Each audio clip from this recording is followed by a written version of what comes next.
Rahayu. Para pemirsa yang kami hormati, kita berjumpa kembali dalam kegiatan Yayasan Raket Prasojo, Lembaga Pengkajian Pelestarian dan Pengembangan Budaya Nusantara. Nah, para pemirsa, beberapa kali ada beberapa pemirsa yang bertanya, yang komentar bahwasanya hanya dengan beragamalah manusia itu akan berbudi luhur. Nah, ini kita akan mengangkat tema, benarkah dengan beragama itu menjadikan manusia berbudi luhur? Kita akan bahas. Nah, ini untuk mewakili pemirsa, barangkali yang mau ditanyakan ini Mas Hadi sama Mas Anton. Silakan. Rahayu Romo. Rahayu Mas Hadi. Yang ingin saya tanyakan, apakah benar sebelum ada agama itu orang di Jawa ini tidak mempunyai tata krama? Itu dulu. Terima kasih Mas Hadi. Mas Anton?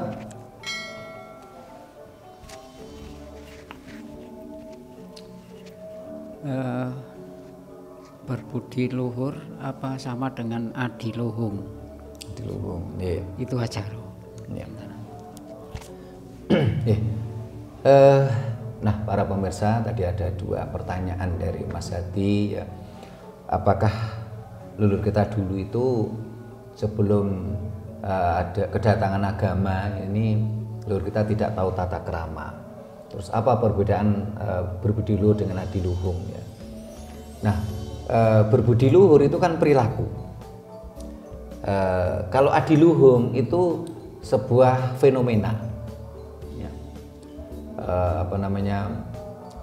Budayanya adiluhung, sebuah fenomena, sebuah peradaban. Tapi kalau berbudi luhur itu perilaku manusia, ya. Apakah sebelum kedatangan agama leluhur kita ini tidak tahu tata krama, tidak berbudi luhur? Tata krama itu adalah bagian dari budi luhur, dari perilaku yang budi luhur, tata krama tadi. Nah, kita harus bahas dulu apa itu agama. Agama, kalau dalam perspektif bahasa Yunani, itu tidak, gama itu kacau. Maksudnya agama adalah tidak kacau. Agama merupakan tuntunan supaya manusia itu tidak kacau. Tetapi kalau agama dalam perspektif bahasa Jawa kuno, itu tidak, gama itu aturan. Malah kebalikannya, tidak beraturan alias semerawut, alias morat-marit, alias kacau.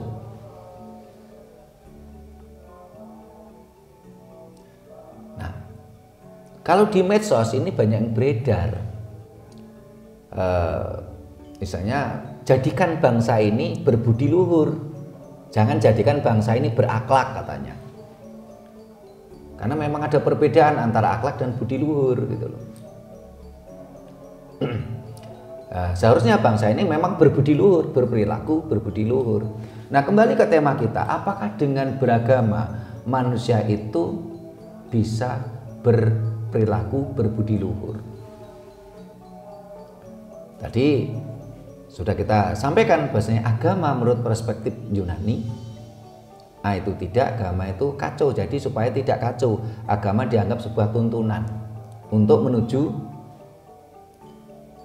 manusia yang punya tuntunan, manusia yang tidak kacau, ya. Tetapi kalau agama dalam perspektif bahasa Jawa kuno malah kebalik. Tidak, agama itu aturan, jadi tidak beraturan. Sehingga banyak namanya serat asmaragama. Jadi serat yang bicara tentang aturan bermain asmara.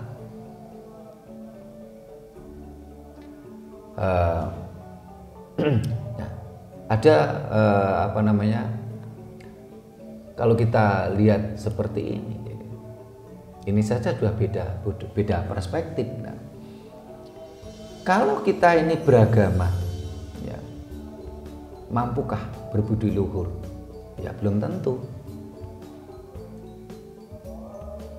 Saya pernah membaca dari Direktur CIA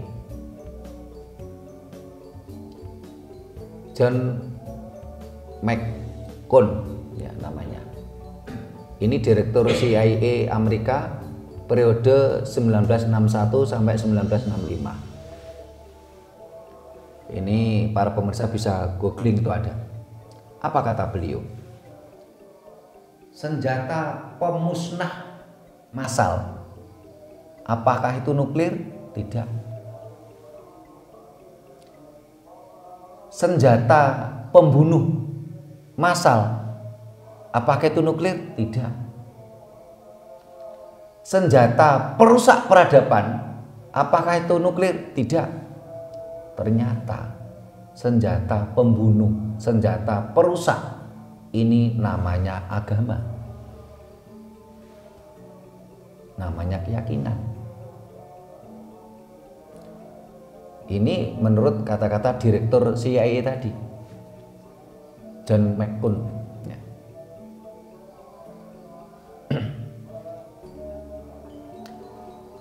Coba akan saya baca yang tulisan tersebut.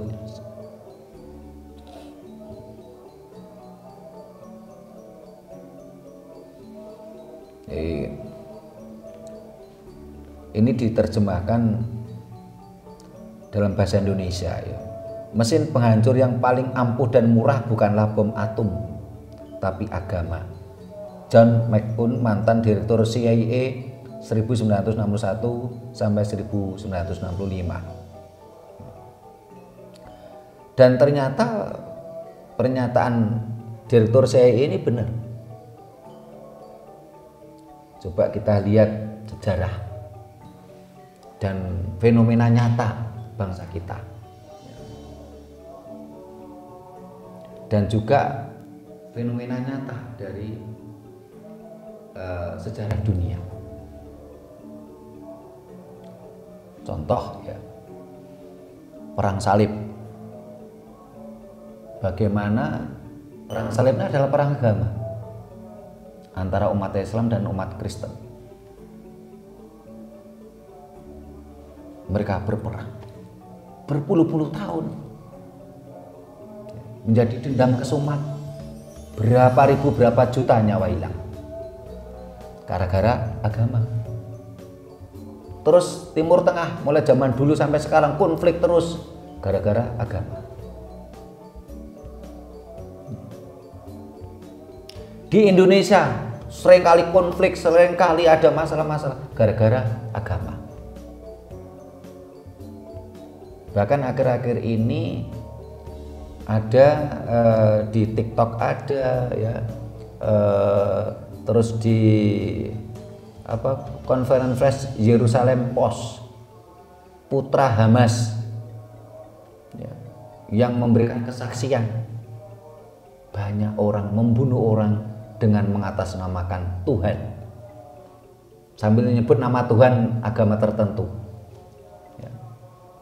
Ini para pemirsa juga bisa cari itu di medsos, banyak itu kesaksian putra Hamas tadi. Saya di sini tidak perlu saya sebut nama Tuhan yang dipakai alasan untuk membunuh orang tadi. Tapi intinya apa? Agama menjadi sumber permasalahan, rela membunuh, menghilangkan nyawa orang lain hanya karena berbeda agama, berbeda keyakinan.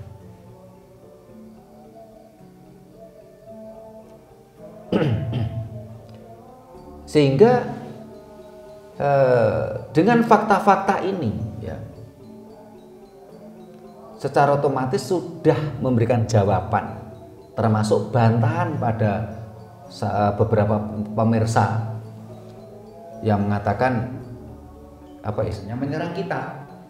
Oh, orang-orang ini yang di video ini orang-orang yang tidak beragama, karena hanya dengan beragama manusia itu berbudi luhur. Tidak, ini fakta. Bahkan agama seringkali menghilangkan rasa kemanusiaan, memecah belah persaudaraan. Jangankan beda agama, sesama agama saja manusia berkonflik hanya beda beda gurunya, beda menafsirkan dari ajaran agama tadi. Nah, bagaimana manusia itu bisa berbudi luhur? Itu hanya dengan nuraninya, dengan rasa kemanusiaannya. Karena itu sudah tepat Bung Karno itu dengan Pancasilanya, ketuhanan yang Maha Esa, kemanusiaan yang adil dan beradab. Kemanusiaan yang adil dan beradab. Hanya dengan kemanusiaan itulah kita bisa bersatu. Kita tidak membeda-bedakan, walaupun beda keyakinan, beda agama, beda ras, kita bersatu. Sangat luar biasa Bung Karno ini merumuskan, mencetuskan Pancasila sebagai dasar negara kesatuan Republik Indonesia. Kita bukan negara agama. Tetapi ketika agama yang merupakan ranah privasi diangkat ke publik, ini malah menjadi sumber konflik. Karena beda agama, orang lain mau mendirikan tempat ibadah dilarang, dimusuhi. Hanya karena beda agama. Kita menjadi berpikiran, merasa diri kita paling benar, diri kita paling sempurna, diri kita paling baik. Semua harus sewarna dengan kita. Kalau warna kita hitam, semua harus hitam. Kalau warna kita putih, semua harus putih. Yang beda warna tidak boleh hidup, yang beda warna tidak boleh bergerak, tidak boleh mendirikan tempat ibadah. Konflik. Sehingga visi misi kita adalah memberikan pencerahan pada bangsa ini untuk apa? Menjalankan kemurnian Pancasila. Kita melampaui agama. Dengan apa? Dengan rasa nurani kita, rasa kemanusiaan kita. Kita lampaui agama. Kita tidak perlu berpikir agama di ranah publik. Agama atau keyakinan adalah ranah pribadi. Kita tidak perlu teriak-teriak kalau kita mau sembahyang. Kita tidak perlu teriak-teriak kalau kita mau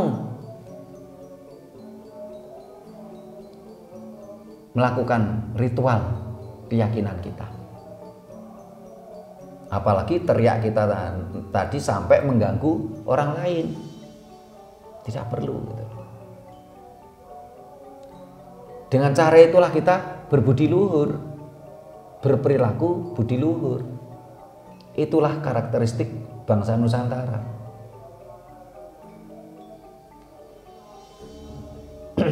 Apakah dengan cara ini berarti kita memusuhi agama? Tidak.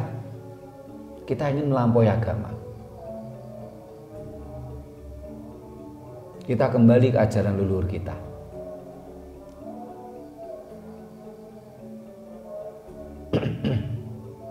Ini banyak fakta-fakta sejarah konflik agama yang sampai kita tega memusuhi saudara kita tega menghilangkan nyawa orang lain. Sementara agama seringkali menjadi sumber konflik, agama menjadi sumber kehancuran. Agama tidak mampu membangun peradaban baru, tapi malah menghancurkan peradaban. Biarkanlah agama atau keyakinan itu menjadi ranah pribadi kita, bukan menjadi ranah publik. Apalagi sampai kita memaksakan keyakinan kita kepada orang lain. Karena berbeda itu indah, warna-warni itu indah. Itulah budi pekerti yang luhur. Ya, ada lagi yang ditanyakan, Mas Anton, Mas Hadi? Mas Hadi dulu, silakan. Kan saya dulu pernah dengar sih, Ya. ada salah satu tokoh itu mengatakan kalau leluhurnya orang Jawa itu menganut ilmu birawa tantra, Yeah. yang katanya upacaranya telanjang, Yeah. gitu. kan itu sebelum ada agama. Nggih. Nah itu apakah betul itu? Nggih, nggih. Nggih, terima kasih Mas Hadi. Mas Anton, tanyakan.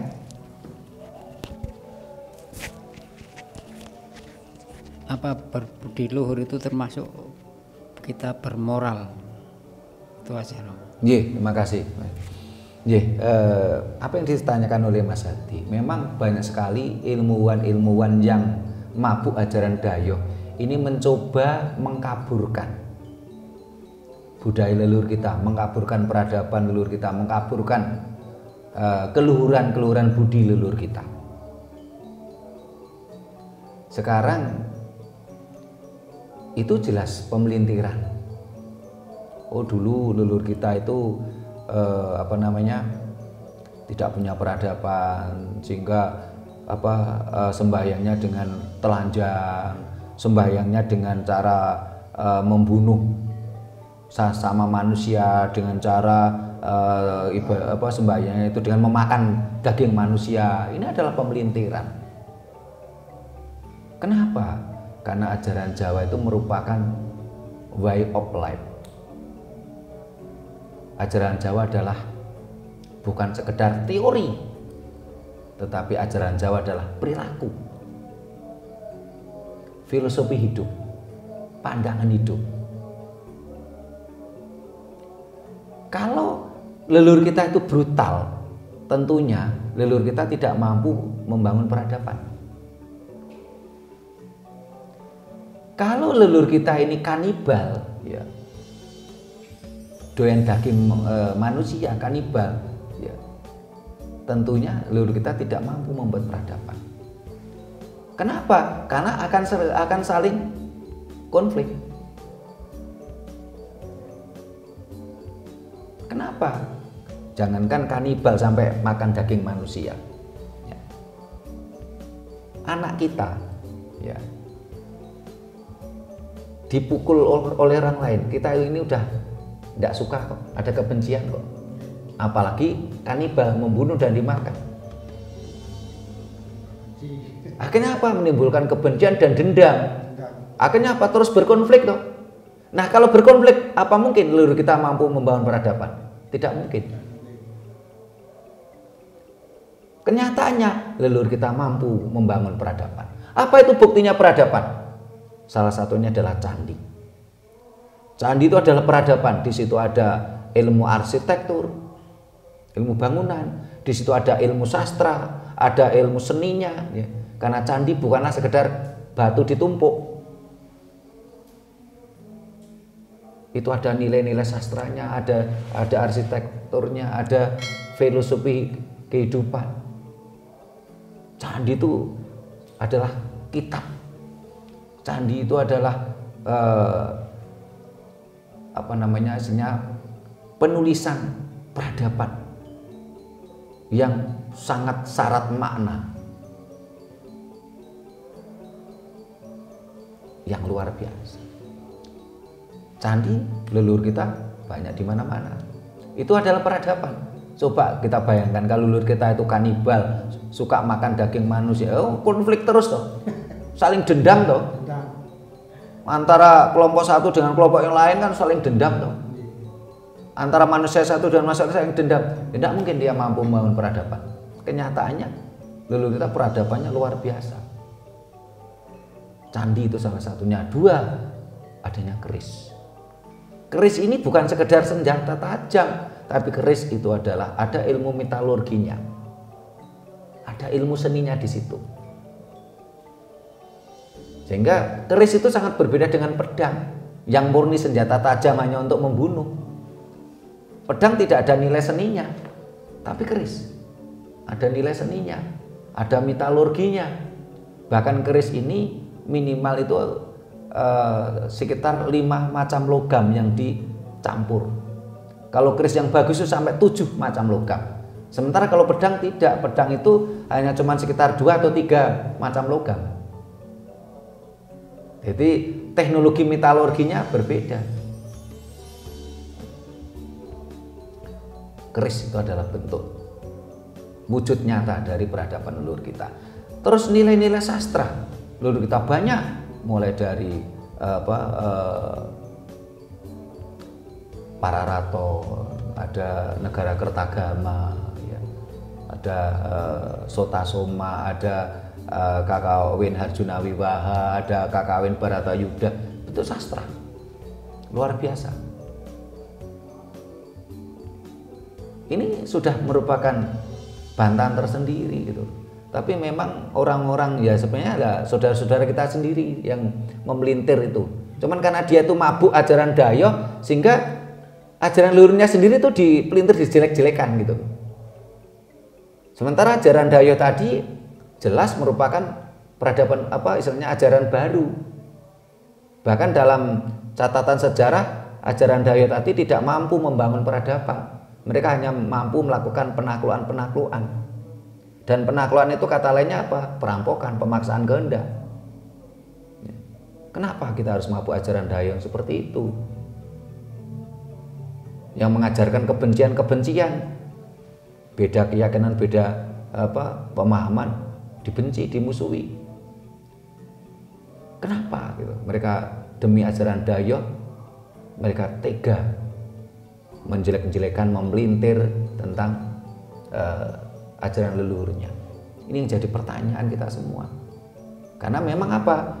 Orang mabuk itu memang, ya mohon maaf, dogma itu melemahkan nalar. Dan orang mabuk itu tai ayam merasa coklat gitu loh. Sebenarnya tai ayam itu kan pahit, tidak enak, tapi karena mabuk kan dianggap kayak coklat gitu loh, kayak coklat manis gitu. Nah, ini yang kita prihatinkan, dan mudah-mudahan kita mampu memberikan pencerahan-pencerahan pada bangsa ini. Peradaban jelas, kita ada berapa candi, sastra, metalurgi, ya. Terus ada serat-serat kuno, ya. Majapahit dengan peradabannya yang luar biasa, masa pemerintahnya 228 tahun, Singhasari dengan 100 tahun, ini kan bukti peradaban.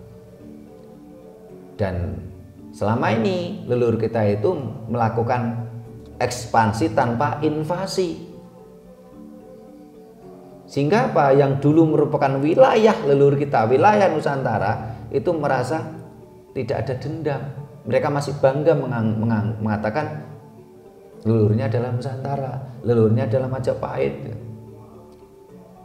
Berbeda dengan ajaran Dayo tadi, mereka melakukan penaklukan-penaklukan sehingga di beberapa daerah Eropa itu benci banget sama ajaran yang satu ini, karena merasa dulu ditaklukkan, dipaksa, ya.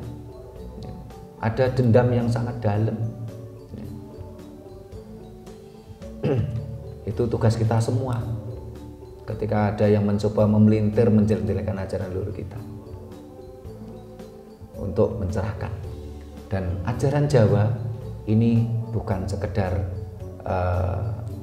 teoritis agama, tapi ajaran Jawa adalah way of life, pandangan hidup. Apapun yang dikerjakan keseharian, penuh tata kerama, penuh dengan tata kerama, suposito, ya. Kalau ada yang mengatakan, loh, memang budaya Jawa itu penuh tata kerama, tapi kenapa si Sutrimo ini kok tidak bertata kerama dengan cara menyindir-nyindir ajaran Dayo, ajaran lain? Yang jadi pertanyaan begini, apa yang sudah dilakukan ajaran Dayo tadi? Karena hukum alam itu kan andur mundur gitu. Di sisi lain, kadangkala kita ini butuh perbandingan. Yang penting dalam perbandingan tadi, saya tidak pernah mau menjelek-jelekan ajaran orang lain. Ajaran Dayo saya nggak mau menjelek-jelekan, tapi yang kita sampaikan adalah kebenaran. Kalau putih saya katakan putih, kalau hitam saya katakan hitam. Dan itu pun kita tidak mau membahas ajaran Dayo yang lebih dalam, karena itu bukan ranah kita. Selalu kita batasi. Ini yang kita sampaikan adalah ajaran leluhur kita. Dan saya dan rakyat Prasojo tidaklah membuat ajaran baru, tetapi melakukan penggalian ajaran-ajaran leluhur Nusantara, sehingga kita merupakan lembaga pengkajian, pelestarian, dan pengembangan budaya Nusantara. Kita tidak melahirkan ajaran baru, tidak. Dan kita juga tidak memunculkan ajaran, karena kita ini lembaga kajian. Kalau ada yang tidak setuju dengan kajian kita, ya bantah dengan kajian. Tidak perlu menyerang. Tapi biasanya itu tadi, orang-orang yang menyerang itu karena dia dalam masa transisi untuk mendapatkan pencerahan. Dia kebingungan dengan ajaran yang diyakini, dengan apa yang ajaran leluhur, masa transisi, kebingungan. Sehingga kita terima baik orang-orang yang membuli kita, menyerang kita. Keresahan mereka itulah awal dari pencerahan mereka. Dan saya yakin mereka nanti lama-lama akan tercerahkan. Sehingga yang kita inginkan adalah kita ini menjalankan, menjaga kemurnian Pancasila sebagai dasar negara kesatuan Republik Indonesia. Kita melampaui agama. Karena dengan Pancasila kita dipersatukan, dengan Pancasila kita dilindungi bersama. Kita melampaui agama. Karena fakta di lapangan yaitu tadi, agama itu ranah privasi, ranah pribadi. Kalau dimunculkan ke publik akhirnya menjadi sumber konflik. Karena di dalam agama itu mengajarkan hak dan batil, mengajarkan salah dan benar. Orang yang sepemahaman dengan kita benar, orang yang tidak sepemahaman salah. Ini kan ada muncul ego. Kalau ego akhirnya kan muncul konflik, gitu. Sementara yang kita inginkan adalah kita melampaui agama. Orang yang beda pemahaman dengan kita itu Bhinneka Tunggal Ika dan tidak salah. Karena kita tidak bicara salah benar. Kebhinekaan itu adalah sesuatu keniscayaan alam semesta, keberagaman alam, dan itu tunggal, dan itu tidak salah. Kita tidak mungkin menentang keberagaman alam.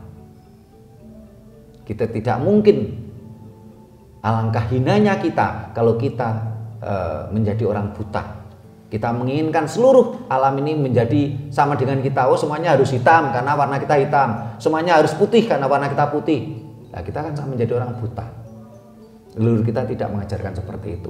Leluhur Pancasila tidak mengajarkan seperti itu.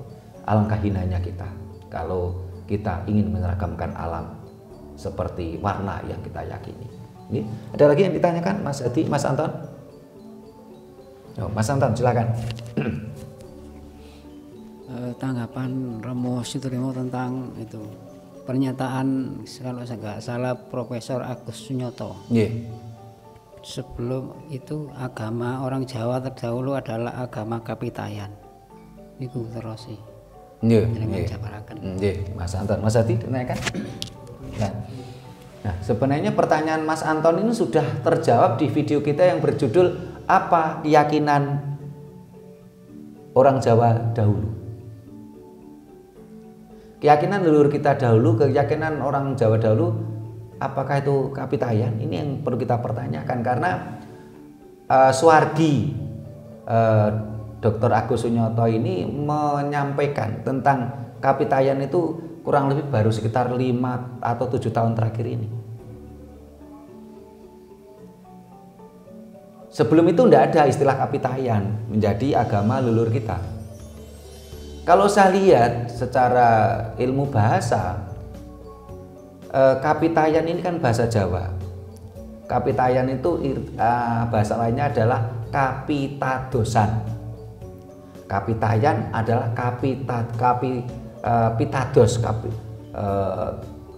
kapitadosan. Kapitadosan adalah kepercayaan. Jadi nampaknya Kapitayan, kapitadosan, kepercayaan. Dan ini baru muncul baru-baru ini istilah itu, yang awal mulanya dikenalkan oleh almarhum Dr. Agus Sunyoto. Sebelum itu tidak ada. Beliaunya dapat istilah itu dari mana ya nggak tahu, barangkali itu tadi karena di dalam bahasa kepercayaan itu bahasa Jawanya adalah pitados. Percaya itu pitados. Kepercayaan kapitadosan. Itu bahasa kromo Inggil. Terus kapitadosan, kapitayan. Kalau umpamanya kapitayan dikatakan itu dari kata toyo. Nah, ini sedikit saya sampaikan lagi ya. Kalau lebih detail nanti para pemirsa bisa simak video itu. Apa keyakinan atau kepercayaan orang Jawa zaman dahulu. Kalau menyebut kata toyo itu bahasa Jawa kuno artinya air malahan. Toyo itu air. Pitoyo ya. Kalau menyebut toyo dari air berarti kan ketayaan malahan.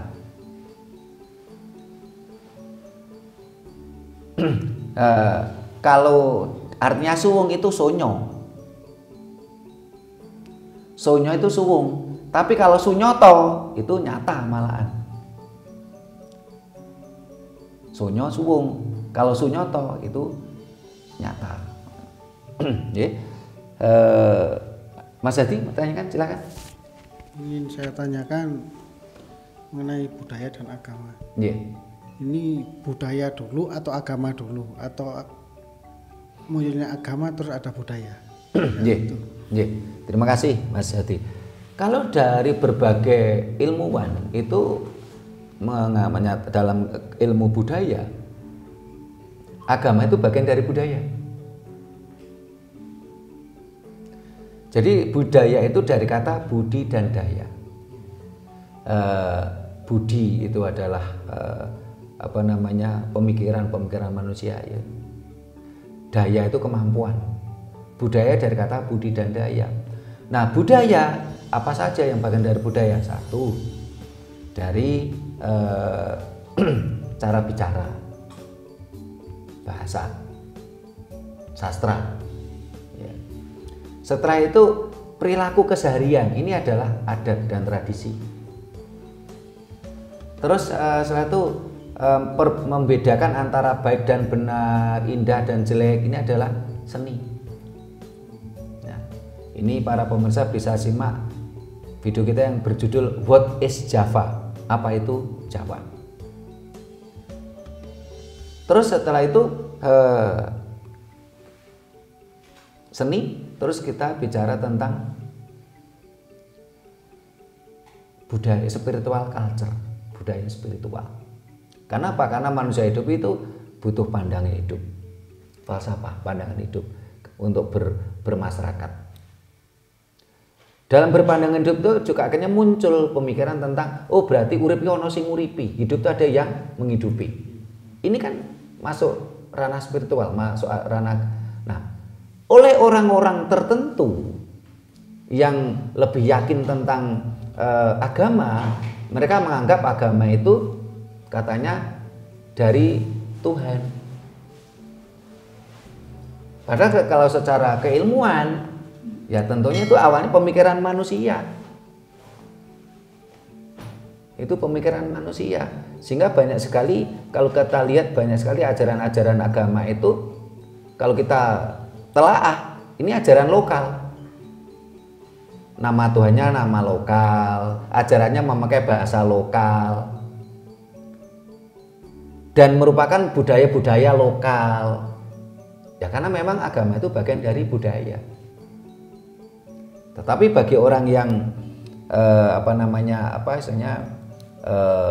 mengagung-agungkan agama, mereka mengatakan agama itu dari Tuhan. Terus mereka balik, agama itu dari Tuhan, dari agamanya muncul budaya menurut mereka. Tapi ketika bicara fakta, coba kita lihat manusia lahir bayi. Apakah manusia baru lahir bayi ini kenal dengan Tuhan? Tidak. Ini fakta di lapangan. Bayi lahir apakah kenal Tuhan? Tidak, tidak kenal Tuhan. Apa yang dilakukan pertama? Dia menangis.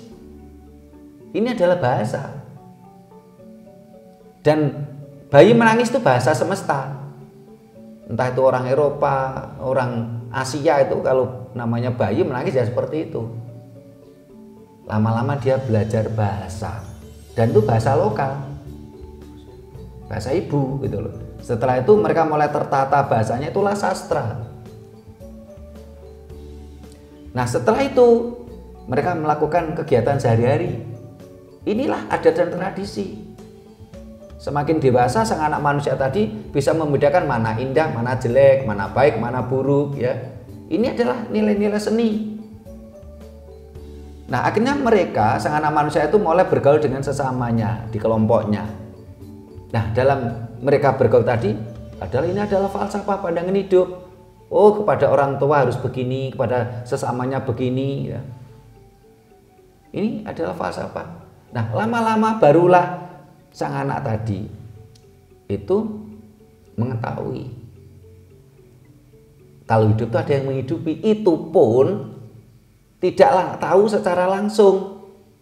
Rata-rata mereka tahu dari orang lain, entah itu dari orang tuanya, entah itu dari gurunya, atau dari buku. Ini fakta. Berarti apa? Agama adalah bagian dari budaya. Agama merupakan kelahiran yang dilahirkan oleh budaya. Jangan dibalik. Ini fakta. Banyak kok anak kecil itu langsung coba tanya. Kalau bayi belum bisa kita ajak komunikasi tuh. Coba kita ajak yang sudah bisa diajak komunikasi, semuanya anak-anak balita yang mulai bisa kita ajak komunikasi. Coba tanya, apa dia tahu Tuhan? Nggak tahu. Apakah dia tahu tentang agama? Nggak tahu. Jangankan anak kecil, bahkan yang usianya sudah 40-50 tanya tentang agama, nggak tahu kok mereka. Apa itu agama? Nggak ngerti. Apa itu definisi agama? Nggak ngerti kok mereka. Ini fakta di lapangan.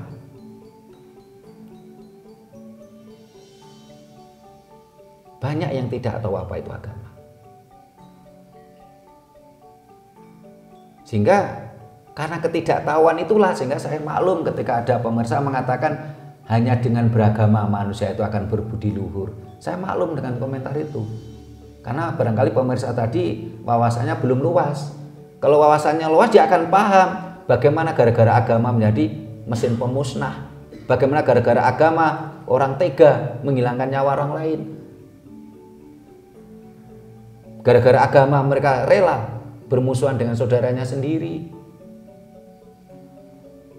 Yang menjadikan manusia berbudi luhur itu adalah hati nuraninya, rasa kemanusiaannya. Kalau dicubit sakit jangan mencubit. Sederhana, itulah rasa kemanusiaan. Kalau kita senang dibuat senang, kita pun harus membuat senang pihak lain.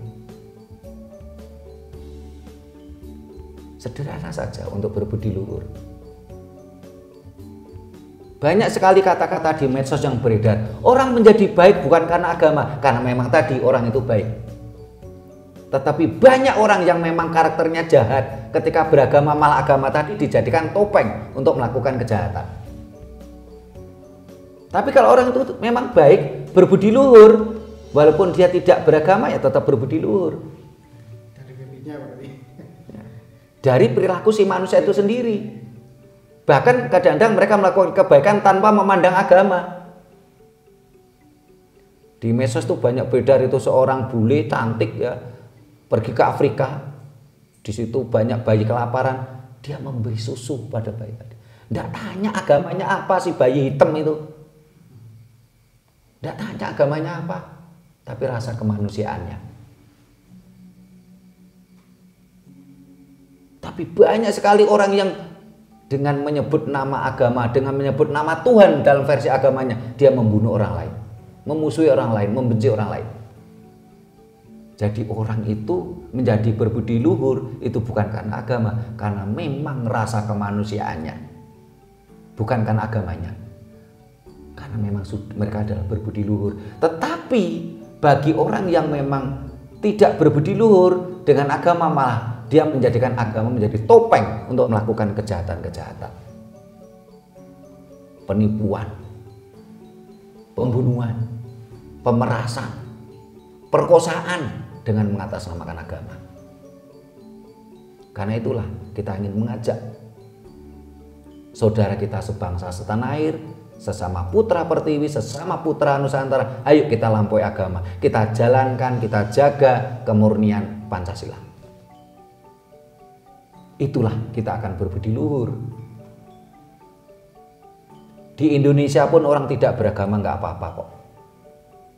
Karena tidak ada satu sila pun dalam Pancasila bicara agama. Tetapi kita harus bertuhan.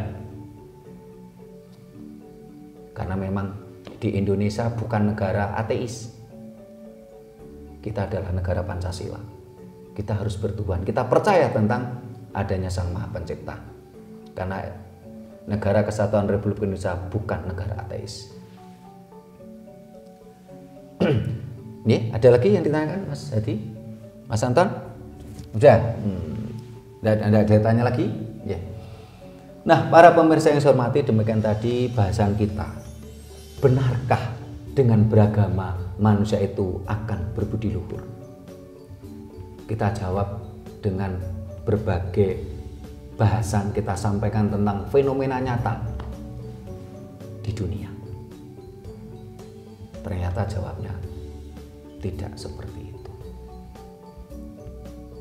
Bahkan banyak sekali karena agama kita rela membunuh orang lain. Hanya karena agama kita rela memusuhi saudara kita. Hanya karena berbeda agama, hanya karena berbeda keyakinan.